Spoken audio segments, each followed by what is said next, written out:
Welcome to our channel. Today we how to activate DigitalOcean Droplet with Ubuntu step by step clearly.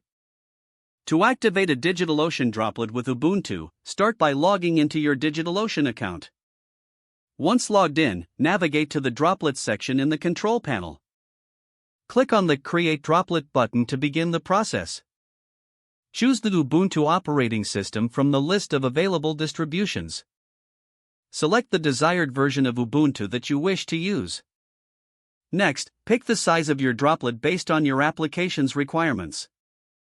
You can review the pricing details to ensure it fits within your budget. Scroll down to the Data Center section and choose a location for your droplet. Select a data center that is closest to your target users for optimal performance. In the Authentication section, decide how you want to authenticate your droplet. You can either use a password or an SSH key for secure access. If you choose SSH, make sure to have your public key ready. Optionally, you can add backups or monitoring, depending on your needs.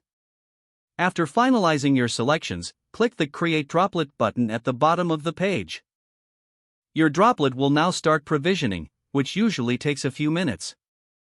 Once the process is complete, you will see your droplet listed in the Droplets section. Note the public IP address assigned to your droplet for future access. To connect to your droplet, open your terminal or command prompt. Use SSH to log in by entering SSH root at your _droplet_IP. If you used a password, you will be prompted to enter it.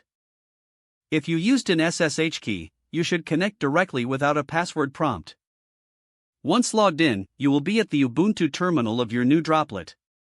From here, update your package list by running the command sudo apt update. Next, upgrade the installed packages by executing sudo apt upgrade. You can now start installing any software or configuring your server as needed.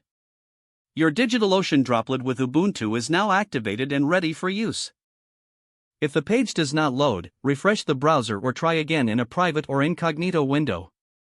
Make sure you are using the correct email address, then retype it carefully to avoid small typos.